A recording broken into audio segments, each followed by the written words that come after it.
Hello and welcome to our channel. I hope आप सभी लोग अच्छे होंगे और अपनी तैयारी अच्छे से कर रहे होंगे। कल एसएससी ने अपना एक नोटिफिकेशन जारी किया है जिसमें आपको एग्ज़ाम की डेट बता दी गई है। तो सभी इस चीज़ से परिचित होंगे कि हाँ, आपका जो एग्ज़ाम वो लगभग 40 दिन बाद है। अब अपन बात करते हैं कि फिजिक्स में क्या अभी भी 70 नंबर लाए जा सकते हैं। हाँ, पॉसिबल है। कुछ जो पॉइंट है, इंपॉर्टेंट पॉइंट, उनके बारे में बात करेंगे, इंपॉर्टेंट टॉपिक के बारे में बात करेंगे और क्या करना चाहिए एग्जैक्टली अभी क्या स्ट्रेटेजी होना चाहिए उसके बारे में बात करेंगे। क्योंकि आपका एस एस सीजीएल का एग्जाम भी है और S S C I M D का एग्जाम उसके जस्ट 1 या 2 दिन बाद है। ठीक है, मतलब जैसे ही आपका सीजीएल खत्म होगा आपका S S C I M D का एग्जाम आ जाएगा। तो इसमें सबसे पहली बात तो दिक्कत यह है कि दोनों को साथ में मैनेज कैसे किया जाए, उसी बारे में बात करेंगे। और टॉपिक कौन से इंपॉर्टेंट है, क्या पूरी फिजिक्स पढ़ना पड़ेगी, इन सब के बारे में बात करेंगे। स्टार्ट करते हैं। वीडियो पसंद आए तो लाइक कर सकते हैं और चैनल को सब्सक्राइब नहीं किया तो कर सकते हैं। ठीक है, स्टार्ट करते हैं। सबसे पहले तो जिन लोगों ने पढ़ना स्टार्ट कर दिया है तो उनके तो 1-2 टॉपिक कंप्लीट हो चुके होंगे। मैंने भी अपनी जो यूट्यूब की सीरीज़ है उस पर 2 टॉपिक पढ़ा दिए हैं पूरे पूरे। अगर आपने नहीं देखे तो वहाँ से देख सकते हैं। 2 टॉपिक इंपॉर्टेंट टॉपिक तो मैंने कवर कर रखे हैं। ठीक है, एक तो वेव ऑप्टिक्स वाला पूरा जो पार्ट है वो मैंने सॉरी ऑप्टिक्स वाला जो पार्ट है वो मैंने पूरा कंप्लीट कर रखा है। उसके अलावा मैकेनिक्स में भी कुछ टॉपिक कंप्लीट कर रखे हैं और वेक्टर अलजेब्रा मैंने कंप्लीट कर रखा है। ठीक है, अपन बात करते हैं अब कि आपके लिए क्या इंपॉर्टेंट। ठीक है, टॉपिक तो आप ये सब जानते हैं, ये टॉपिक देख लीजिए एक बार कि क्या क्या टॉपिक है। ठीक है, ये सारे टॉपिक्स हैं। अब इसमें बात करते हैं कि कौन सा ज़्यादा इंपॉर्टेंट है। पहले तो एक काम कीजिए, आप ये सारा टॉपिक्स नोट कर लीजिए, एक बार अपनी कॉपी में नोट कर लीजिए। अगर आपके पास बुक नहीं है, कोई भी बुक ले ली होगी, नहीं ली है तो भी मैंने अपने टेलीग्राम पे एक हैंडबुक डाल रखी है फिजिक्स की पीडीएफ, आपने वो पढ़ लेना है, उसमें भी आपका काम हो जाएगा। ठीक है, और अगर आपके पास 11th या 12th की बुक है, 11th और 12th की अगर दोनों बुक हैं आपके पास फिजिक्स की, तो आप उनसे भी ये सारे टॉपिक ढूंढ सकते हैं। ठीक है, इसमें कुछ टॉपिक नहीं मिलेंगे आपको जो आपको बीएससी में मिलेंगे। ठीक है, बीएससी की फिजिक्स में मिलेंगे। ठीक है, कुछ टॉपिक हैं, बाकी अदरवाइज मिल जाएंगे। नॉर्मली जो टॉपिक हैं वो 11th-12th के ही हैं। ठीक है, बात करते हैं कैसे क्या करना है। देखिए, आपको स्टार्टिंग करना है यूनिट एंड डायमेंशन से। यहाँ पे आपको फॉर्मूले रटना पड़ेंगे अगर आपने नहीं पढ़े। अब आप टाइम डिवाइडेशन कैसे करेंगे वो सब बात कर लेते हैं। पहले टाइम डिवाइडेशन कैसा रहेगा आपका।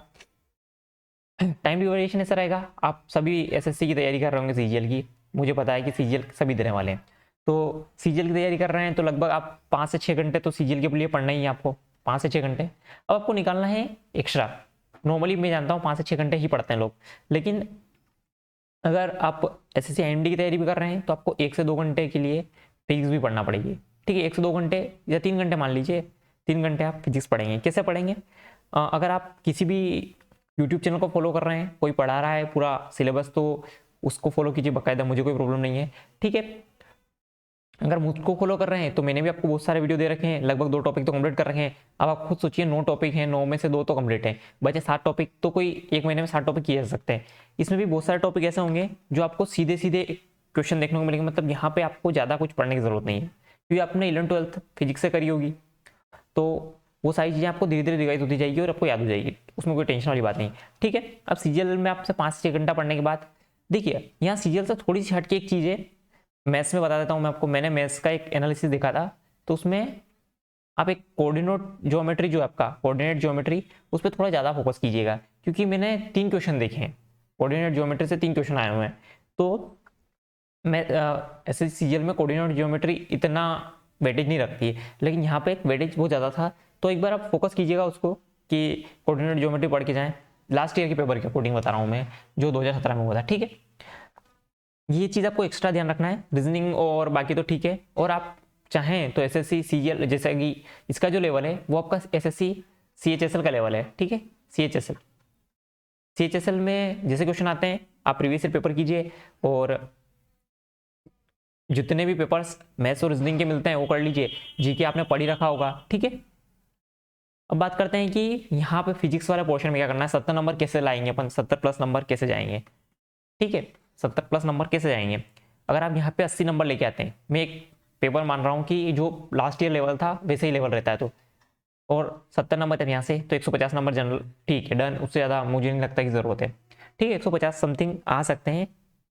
और यहाँ पे थोड़ा हो सकता है कट ऑफ कम ज़्यादा हो जाए लास्ट ईयर से, अपन लास्ट ईयर को कंपेयर कर रहे हैं तो कट ऑफ कम ज़्यादा होगा। कम ज़्यादा कैसे हो सकता है, कम भी हो सकता है। कम ऐसे हो सकता है कि जो आपका फिजिक्स वाला पार्ट है उसका लेवल उठा दिया जाए, तो हो सकता है कि कट ऑफ कम हो जाए, 130 120 पे चला जाए, क्योंकि यहाँ पे टेक्निकल वाले लोग कम मिलेंगे आपको। टेक्निकल वाले लोग इतने नहीं मिलेंगे कि एकदम टेक्निकल ही तैयारी कर रहे हैं तो उसमें ज़्यादा नंबर गेन करेंगे, नहीं करेंगे। अगर पेपर हल्का सा लेवल अप होता है तो कट ऑफ अपने आप नीचे आ जाएगी, ठीक है। हाँ, सीजीएल वाले पार्ट में आपको जो एसएससी का मेन पार्ट है उसमें आपको 80 नंबर लाना है। यहाँ पे आपके नंबर नहीं हिलना चाहिए, ठीक है। यहाँ पे आपका ऊपर नीचे हो सकता है। डन। अब बात करते हैं कि कुछ लोग कह रहे हैं कि 150 प्लस नंबर चले जाएंगे, तो 150 प्लस जा भी सकते हैं, नहीं भी जा सकते हैं, पॉसिबल है। अगर लास्ट ईयर जैसा पेपर रहता है तो 150 प्लस कट ऑफ जनरल की, मैं सिर्फ यूआर को कंसिडर कर रहा हूँ यहाँ पे, ठीक है। आप जो भी आपकी कैटेगरी है उसको, जो भी आपका नंबर का गैप रहता है उसके अकॉर्डिंग आप एक बार देख लीजिएगा, ठीक है। मैं यूआर को कंसिडर कर रहा हूँ। अब 150 प्लस नंबर आ सकते हैं यहाँ से, लगभग 70 नंबर आपको चाहिए। और बात करते हैं इसमें क्या पढ़ना है। यूनिट एंड डायमेंशंस आपको मेनली याद रखना है। एसआई यूनिट्स, एसआई यूनिट्स रट्टा मार लेनी है। आपको मैंने टेलीग्राम पे दे रखा है, आपने अगर नहीं पढ़ा है हिंदी में भी दे रखा है, और इंग्लिश में तो मैंने बुक अपलोड कर रखी है, वहां से आप पढ़ लीजिएगा। टेलीग्राम पे पूरा बुक दे रखा है, ठीक है। अब इनमें क्या करना है, जो टॉपिक आपको दिए गए मेनली पहले तो इनको पढ़िए, इनके अंदर मत जाइए। जैसे न्यूटन्स लॉ ऑफ मोशन, तो आपके जो न्यूटन्स लॉ ऑफ मोशन है उनको पढ़िए पहले तो, ठीक है। उनके एग्जांपल्स पढ़ लिए और उसको वहां पे खत्म कर दीजिए, ठीक है। अब आपके पास 40 दिन है, तो आप कोशिश कीजिए, लगभग कितने चैप्टर है, शायद 9 चैप्टर है, 1 2 3 4 5 6 7 8 9, ठीक है। 9 चैप्टर है, 10 चैप्टर है, 10 चैप्टर है, ठीक है। 1 2 3 4 5 6, हाँ 10 चैप्टर है। अब 10 चैप्टर में मैं आपको बताता हूँ कि इसको कैसे। अब आप लगभग एक चैप्टर को 5 दिन दे सकते हैं, 5 दिन मत दीजिए, आप एक चैप्टर को 3 दिन दीजिए।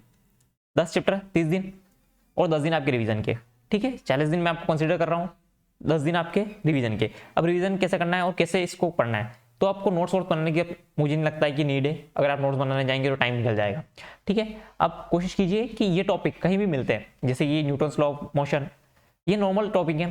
Conservation of liner and angular movement, projectiles, इसमें भी मैंने आपको वो सारी चीजें पढ़ा रखी है। मोमेंट ऑफ इनर्शिया, ये सब पढ़ा रखा लगभग मैंने, इसमें वो सारी चीजें पढ़ा रखी है और वो सारी चीजें पढ़ानी है, ठीक है।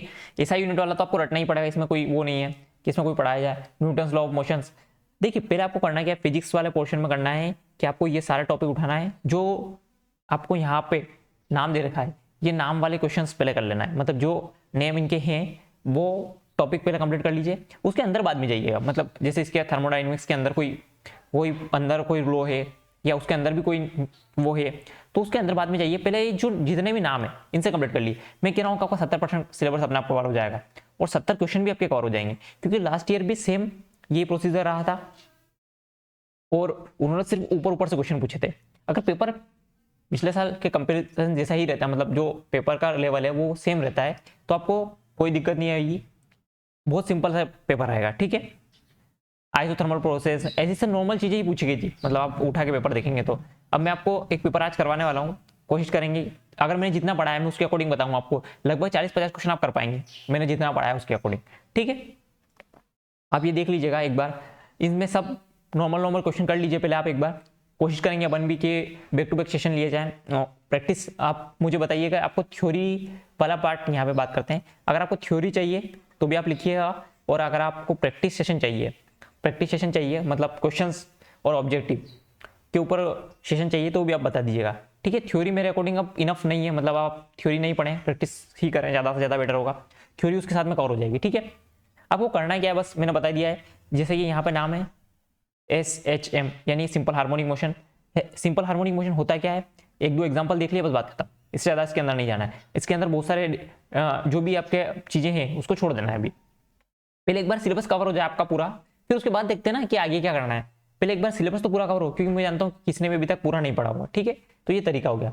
और बुक्स के बारे में मैंने बता ही दिया है। बुक आपको एक फिजिक्स की आप बुक मंगाना चाहें अभी भी तो मंगा सकते हैं, और नहीं मंगाना चाहें तो मैंने आपको PDF दे रखी है, उसमें आप पढ़ सकते हैं। ऑप्टिक्स तो मैंने पूरा कंप्लीट कर रखा है, यहाँ से जितने भी क्वेश्चन बनेंगे आप एक बार देखिएगा पूरा उठा के, मैंने ऑप्टिक्स पूरा पढ़ा रखा है, एक भी क्वेश्चन आपका बाहर नहीं जाएगा, ठीक है। उसके अलावा इलेक्ट्रिसिटी एंड मैग्नेटिज्म, इसमें क्वेश्चन कम बने। इसमें देखिए जो मैं बता रहा हूँ उसमें एक चीज आपको ध्यान रखना है, ऑप्टिक्स से क्वेश्चन ज्यादा बने, 4 से 5 6 क्वेश्चन बने यहाँ से। पहले अपन बात कर लें मैकेनिक्स से भी क्वेश्चन बहुत ज्यादा बने, मतलब यहाँ से SI यूनिट से ही 2-3 क्वेश्चन है, SI यूनिट से ही 2-3 क्वेश्चन बने हुए हैं।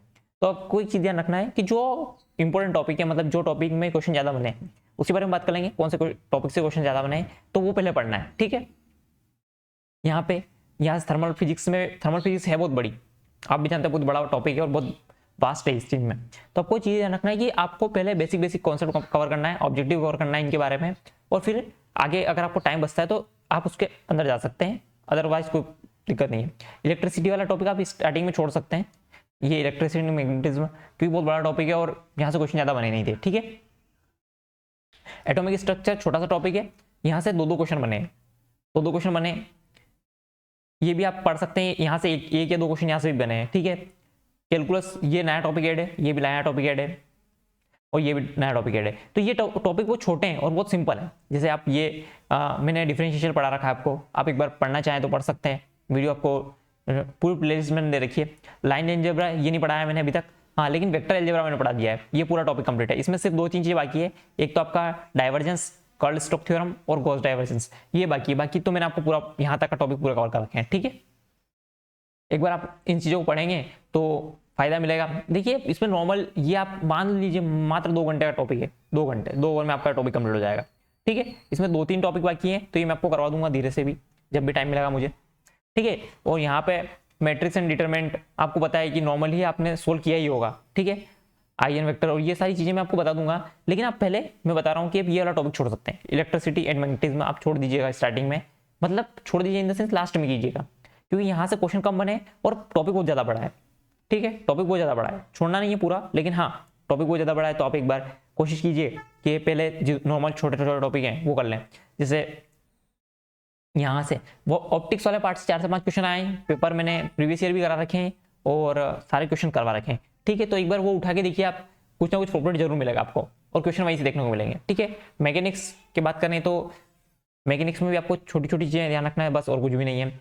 बाकी थर्मल फिजिक्स को मैं पढ़ाने की कोशिश करूंगा, टाइम मिलेगा तो, ठीक है। इसी के साथ इस वीडियो का एंड करते हैं। मेरे अकॉर्डिंग मैंने जो चीज़ें बतानी थी बता दी, और पहले मेरा एक ही राय है आपके लिए कि आप पहले काम कीजिएगा, जो टॉपिक के नाम दिए हैं वो कंप्लीट कीजिए, इसके अलावा आप डीप में मत जाइएगा, ठीक है। और पहले भी, इससे पहले भी कोई आपके जो है न्यूमेरिकल्स नहीं आए, न्यूमेरिकल्स ज़्यादा नहीं आए हैं लेकिन इतने ज़्यादा नहीं आए, तो न्यूमेरिकल में करना क्या है, बेसिक न्यूमेरिकल पढ़ना है आपको बस, ठीक है। वो मैं आपको करवा दूंगा, आप टेंशन मत लीजिएगा इसके साथ। इसी के साथ इस वीडियो को एंड करते हैं। Thank you. वीडियो पसंद आया तो लाइक कर सकते हैं और चैनल को सब्सक्राइब नहीं किया तो कर सकते हैं, ठीक है।